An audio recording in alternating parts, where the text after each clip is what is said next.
at that time, you took your life in your hands to be gay. You were arrested, you were ostracized, you were fired. I mean, clearly, this was the rationale for needing the amendment.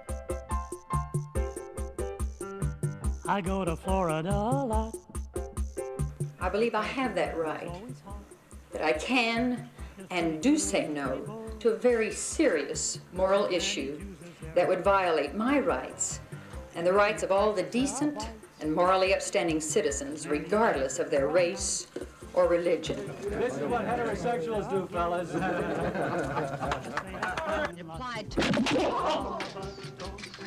Security agents, security agents. No.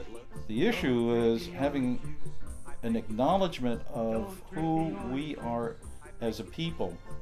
And we run every gamut. We're in every profession. We've been out there from get-go. Okay, we help to build the strength of this country. Stop treating us like garbage. And by the way, we happen to be your children. I always felt ashamed of who I was. Their homophobia becomes my homophobia. When I tell you it was like being a little piece of like a French fry being in oil, dipped, that's exactly in Miami at that time what it felt like. It was sort of I guess a double whammy when you think of it, because on the one hand, the community here has just gone through Anita Bryant and is totally traumatized.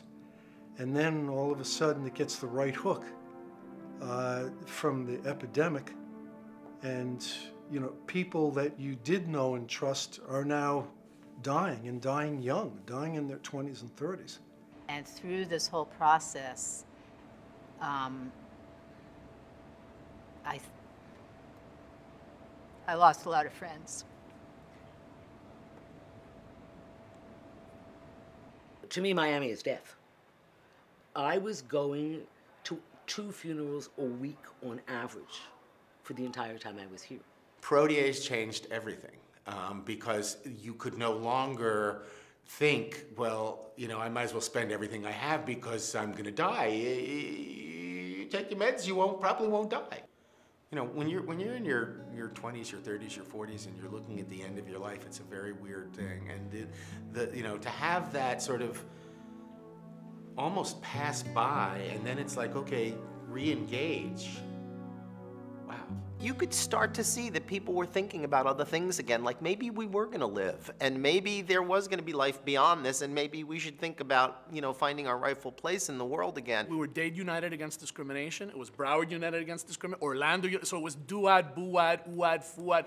It was ridiculous. It was a mess. So we did kind of a grassroots process, and we came up with the idea of safeguarding American values for everyone. So they were ready to go in '98, and the reason they were ready to go is because they had a great organization.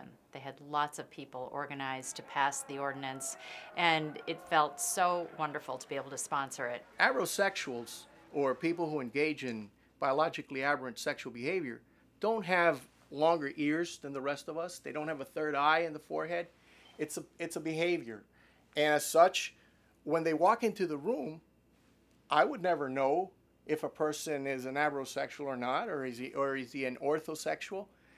To me, that's something that a person should keep to themselves. A lot of civil rights leaders are very, very selfish and protective about the words civil rights, as if it relates solely to descendants of slaves. Civil rights should apply across the board to all Americans. The experience of African Americans is not the same experience as the gay community as it relates to discrimination. And I reject the comparisons that have been made. We could count 6, pretty sure we had the 6. And when Dennis Moss started speaking, it wasn't really clear what he was saying. He's saying this isn't the same as the civil rights movement, and I'm not in favor of some of these other things, and I'm not going to vote for those other things. And I'm not supportive of anything else that may come before this commission as it relates to these issues that have been brought up. That moment when he voted, I remember sitting between Gwen Margolis and Barbara Carey Schuler, and we were holding each other's hands with our eyes closed, just hoping that his vote was going to be the vote that we wanted. And motion passed. Motion passes 7-6. 21 years after being repealed by Miami-Dade County voters, equal rights for gays was now law.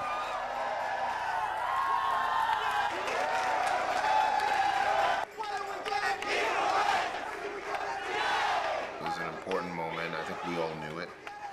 I think we all felt it. And I believe that it changed the paradigm of what's possible in Miami-Dade County. I think one can argue that post the ordinance, Miami became a different place. Don't drink the orange juice. Don't drink the orange juice. Don't drink the orange juice.